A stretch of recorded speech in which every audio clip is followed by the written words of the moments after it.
Denia, our first fully Thronodian Resonator, is finally available as the second anniversary unit in Wuthering Waves 3.3, equipped with her dual forms, variety of different resonance modes, and fantastic buffs. Her kit, however, does come with some restrictions that have her relying on some very specific premium teammates to fully activate her effects, but makes up for it with her unique blend of grouping, damage, and crowd control. As a fusion liberation damage focused unit that buffs fusion burst and tune strain, she'll work best with DPS units like Aemeath X Luuk and support units like Chisa and Mornye. With that, welcome to our full scope comprehensive guide to Denia, the newest addition to Wuthering Waves, and I'm here to break down everything when it comes to how she works, what her best equipment will be, and the steps you need to take across her team building and rotations to make the most out of her insane buffing potential. As always, if you're enjoying this content, please hit that like and subscribe button. Denia, with her baseline kit, focuses on the activation of her two ultimates to enter a second form, deal burst damage to her enemies, and provide persistent AoE grouping for her entire team throughout the management of several resources across two states. Her first resource in her default state is where we'll begin. Denia generates up to 100 points of void particles in her base form Stagecraft through a variety of methods. The first is through her normal attacks. Her basic consists of a simple 4-hit attack chain, her heavy attack simply consumes stamina and attacks the target, her mid-air does a plunge in exchange for stamina, and her dodge counter allows her to advance to the fourth stage of her attack chain. Her second method is with her baseline resonance skill, which pulls in nearby enemies, damages them, and generates 25 particles. The third is with her intro skill, which generates another 25 and can be followed up with the fourth hit of her basic attack chain.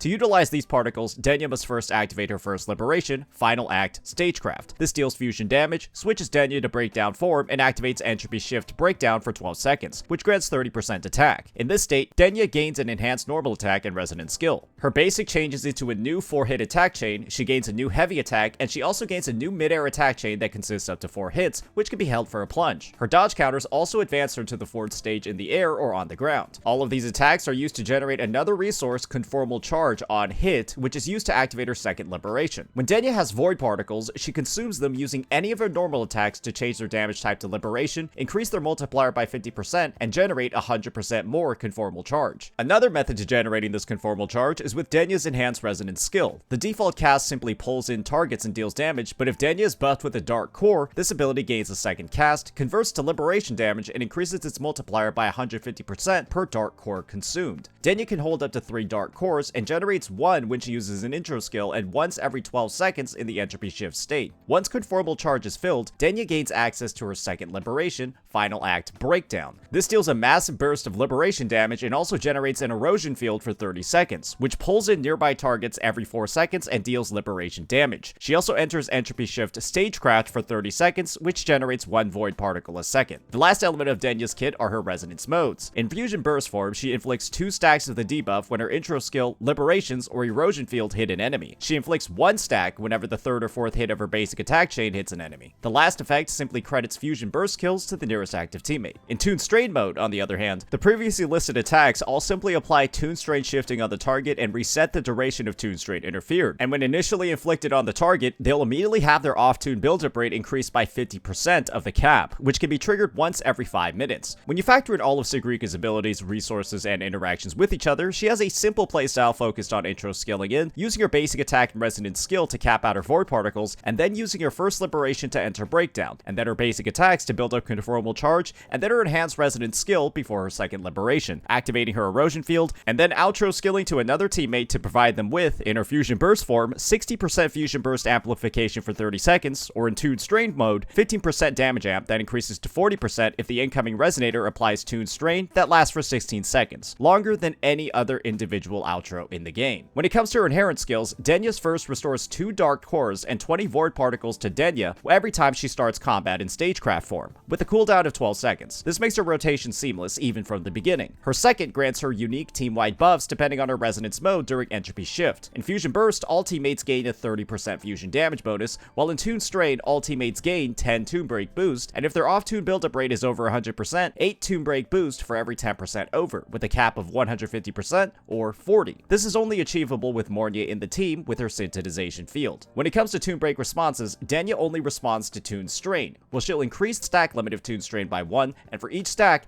deal 0.12% increased damage to the target for each point of her total Tune Break boost. Overall, Denia is a unit that greatly excels in her niche of a Fusion Burst and Tune Strain buffer that provides greatly needed damage enhancements and insane grouping with a short, strong, and consistent rotation that gets DPSs like Aemeath X Luuk to the very top of the meta in pretty much all of the content in the game. But she unfortunately has very few, if any, free-to-play options when it comes to her teammates to gain the full nature of her buffs, and she has absolutely zero free-to-play DPS options as well, making her a solid pick for premium accounts looking to push the limits when it comes to their roster, but you need to have the DPS partners in the first place to get any mileage at all out of this unit. She also has another barrier to her performance, which is the fact that both of her forms require a unique, specific echo set to complete, making her investment requirements high as well. So let's talk about that. When it comes to building Denia, starting off with her skill priority, you'll want to max out her Liberation and Forte, and then her Resonance skill, then her basic attack and intro skill. Her intro skill can be kept at a lower level to save on your weekly boss mats. Moving on to her weapons, Denia is in a rough spot as a Rectifier user. Here's what the calculations are looking like across both their Fusion Burst and Toon Strain modes, credit to Pridewind. Let's explain these results starting off with her signature, Forged Dwarf Star. This weapon provides a lower base attack of 500, a higher crit rate of 36%, 12% attack, and a Liberation damage buff when Fusion Burst or Toon Strain is applied within 5 seconds, and a 24% attack to teammates who apply Fusion Burst or Toon Strain. Denia has permanent uptime on this set effect due to her erosion field and deals primarily Liberation damage, making this her best option, of course, and an incredible stat stick and team-wide buffer. The next best option is String Master, which has the same base stats, provides 12% attribute damage bonus, and a stacking attack buff when Resonance skill damage is dealt. Denia can maintain slight uptime on this buff, and it's the second best option as a solid stat stick that has some additional effects. The third best options are pretty much every other limited 5-star Rectifier. They've all got a similar blend of attack and good critical stats that should be heavily considered if you don't have any of the other options. And if you desperately need a weapon, the standard Cosmic Ripples can still make do, but its poor main stats, lack of crit, and meaningful weapon effect will have you looking for a replacement fast, but it can technically get the job done. It's better than pretty much every other 4-star Rectifier anyways. One thing to keep in mind is that Denia's weapon options matter a lot more in her Toon Strain teams, as she'll have higher personal damage in those, but much less in Fusion Burst teams. Now let's talk about Denia's echoes, and she has two best in slots depending on her Resonance mode. In Fusion Burst, Chromatic Foam will be your best bet. This provides a small fusion damage bonus to the wielder, but causes their outro skill to grant a 25% fusion damage bonus to the incoming resonator, and the main echo gives another 12%,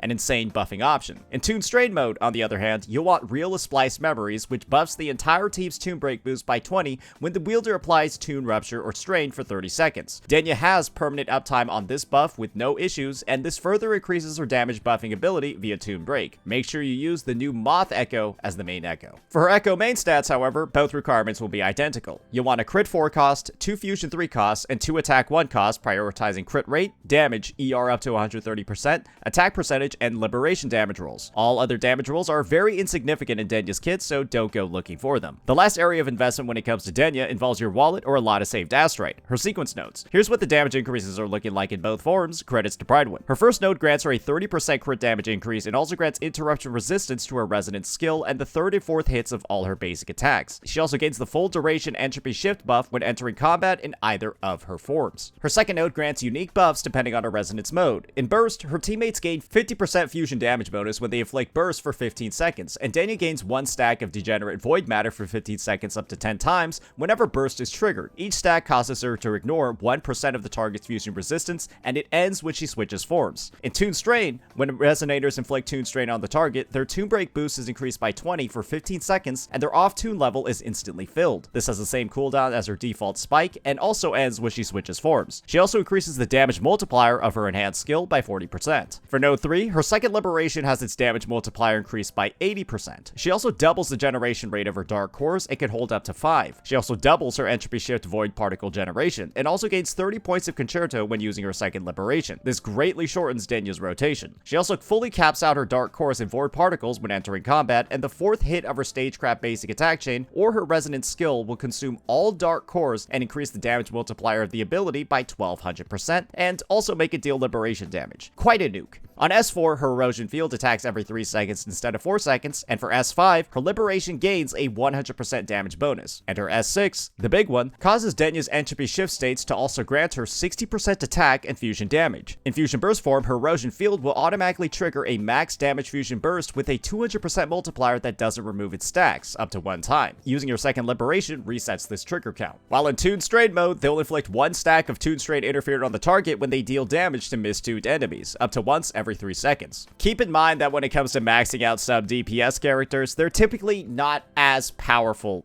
compared to main DPS ones, so your mileage may vary over here when it comes to Denia. So now that we covered Denia's build, let's get into some of her teams and optimal rotations. Unfortunately, given her focus on 2 niche archetypes, Denia doesn't have a lot of teams on release, so we'll mainly focus on her pairings with Aemeath and Luuk. One of Denia's best teams on release will feature Chisa as the support and Aemeath as the fusion burst DPS. You'll start off on Chisa, skill, then follow up basic, then you'll echo skill, liberation, and then use basics until Chisa uses her big scissor chop. Then you'll enter chainsaw mode via her enhanced skill, and then spam basics until she uses eradication, the big jump, and then outro to Denia, who will intro in basic attack 4, then skill. Then you'll use her first liberation, then 2 hits of her attack chain, a dodge, and then 2 more hits before using both casts of her enhanced skill, and then her second liberation before outroing to Aemeath. Aemeath will then perform 2 basic attack chains, liberation, enhanced skill, and then more basics until her second enhanced skill is ready, followed by an enhanced heavy attack, and then her second liberation before outro skilling back to Chisa. This team has incredible potential to quick swap, given that none of the outro buffs fall off when switching units,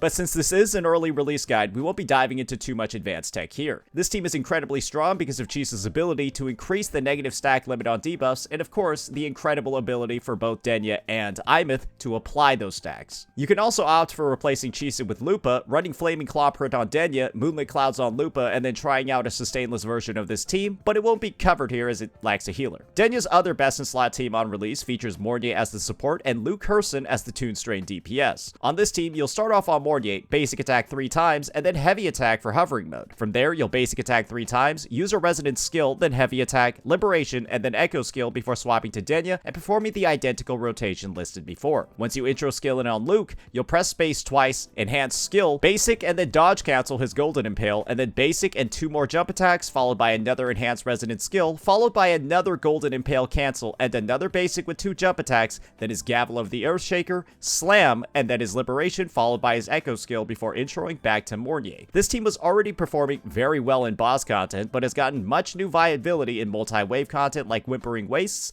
due to Denia's grouping ability. This team can certainly be played with free-to-play support options like a Farina or a Shorekeeper, but keep in mind that Denia's Tomb Break boost buff will lose out on a ton of its power due to not having Mornye on the team. It'll still work well, but won't necessarily outcompete a Linnae, so keep that in mind if you don't have a Mornye yet. At the end of the day, Denia is an incredibly powerful sub DPS that greatly buffs the viability of certain units like Luuk, while also providing alternative gameplay options for existing meta dominators like Aemeath, and she's easily a best in slot on several teams. However, she is expensive from a premium unit requirement angle, a weapon angle, and even a Sonata set angle, which makes her a viable pickup only for accounts that have a lot of resources to spend and a lot of previously owned characters like Chisa or Mornye already available on the account. And the role that she fulfills can already be accomplished by older units on the roster like Linnae. However, for those accounts that are a bit more mature, Denia is a godsend that frees out the Blonde's workload to be used in other teams. For new players though, maybe it's best to stay away until more Toon Strain DPSs that Denia should work very well alongside in the future end up getting released, as her options on release might be a bit too slim for someone who's just starting off. And of course, you've got an entire new collab to save for next patch. As always, if you enjoyed this content, please hit that like and subscribe button. Peace out.